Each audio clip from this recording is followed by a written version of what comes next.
Hey gang, AV here. Welcome to my review of the Star Wars Vintage Collection, the Mandalorian Death Watch Mandalorian figure. Here he is in the packaging. As you can see, he is a blister carded figure in vintage style packaging, complete with the border around the edges, photo cover, tenor down there at the bottom. Very cool. He is in a blister card, so you can see the figure and his accessories visible there in the bubble. Flipping it over onto the back, we get product shots of some of the other figures that are also available around the same time as this release. This is Vintage Collection 219, so he is the 219th figure in the line. It's a whole bunch of legal stuff down there at the bottom, and that's all I got to say about the packaging. Let's open him up, see how cool he actually is.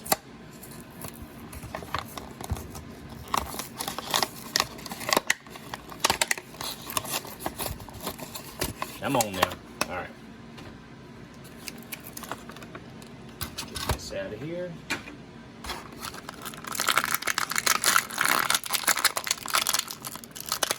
All right. There's that. Come on now. Pistol and gun are taped in. Let me just cut these loose really quick, because I got no fingernails. Here we are. Alright. Pistol out. Alright, there we go.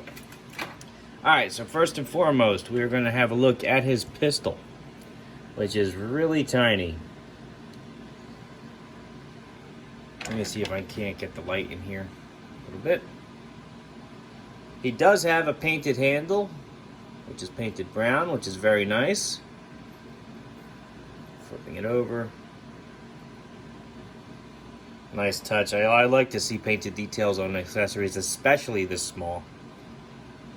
That is very cool. Overall design of it is pretty good. It is pretty tiny though. Can he hold it?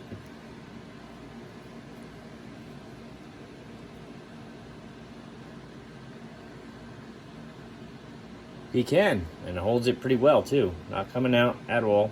Very good. Does it fit in his holster?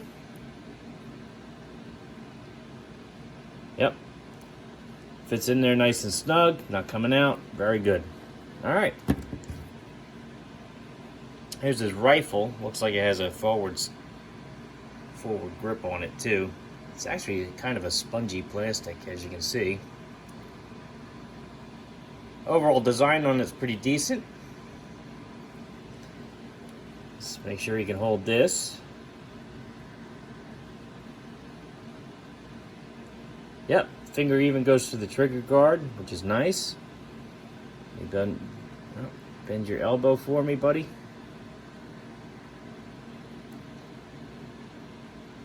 Yeah, that's the hinge there. Come on now. All right.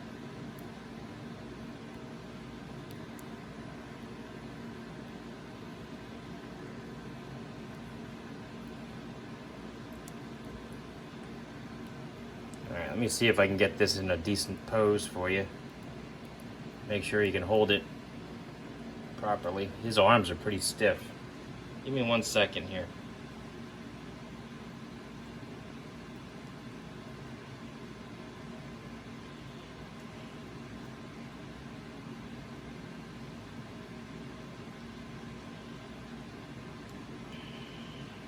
Just 1 more second. I almost got it.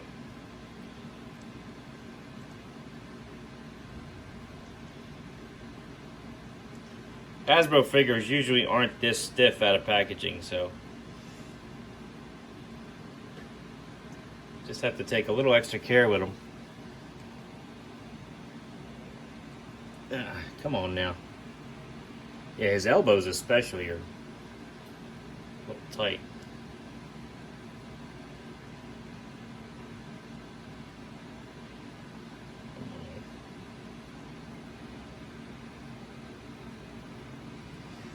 Alright, it's not perfect because I want to keep the video moving. I promise the thumbnail for the video will show a decent pose for this guy, but as you can see, he can hold the weapon in both hands, which is awesome. And it looks believable enough up there at his eye. So you can't even use the scope. So that's really cool. I do like that quite a bit. All right. Sorry about the delay on that, gang, but his elbows are pretty stiff. Gonna work them loose a little bit. All right. Backpack or jetpack has the standard jetpack peg on the back that we're used to seeing with the Boba Fett figures, at least. Decent sculpt on there. Probably, no, not really a reuse from the Mandalorian, huh? Because his peg's different. But anyway, nice subtle paint on there, but it's enough. Fits on his back nice. Doesn't fall off easy. Very good. All over. Ugh. Man, I can't talk this morning. All right, so let's have a look at his detail now. I do like the paint scheme on this guy. Very cool. His chest looks a bit different than what we're used to seeing with the Mandalorians, which is nice.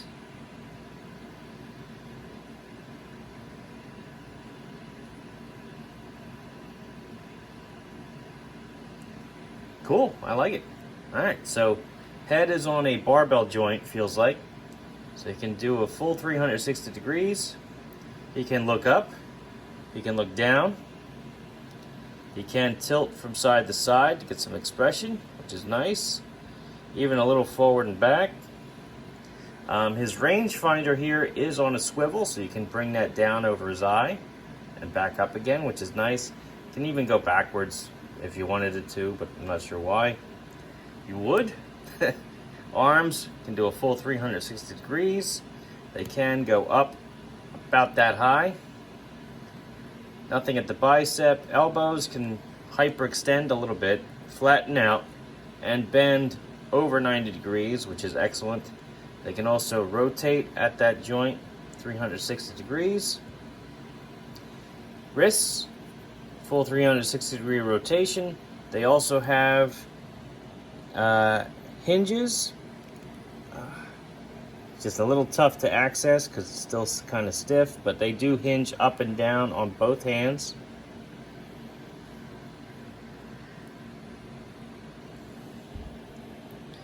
Very stiff. All right, there we go. All right, so torso, you can wobble, spin. You can bend backwards slightly, forward slightly. It's just a barbell joint, you know, in there. And unfortunately, the design really doesn't do much of a crunch. Legs can go up about this high. Whoop, pop right off if you want them to. All right, so don't go back that far. Don't do an upper thigh cut.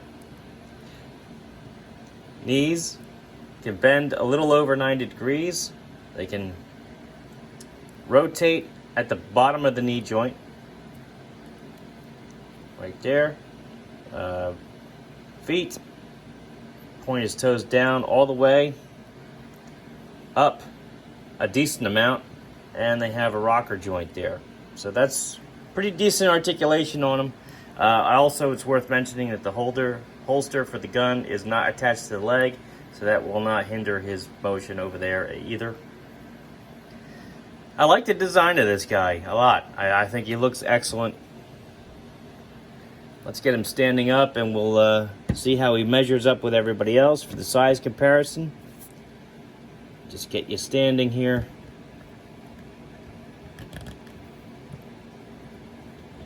Come on now. Alright. First order of business, we'll get him standing next to Luke Skywalker. Even though they are from the same line, Luke is a little bit on the shorter side. So I like to do size comparisons with him anyway. As you can see, he is taller than Luke.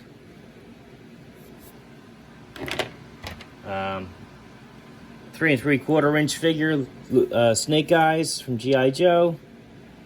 Much closer in size to him, I think. A more modern G.I. Joe figure. Let me get the backpack off.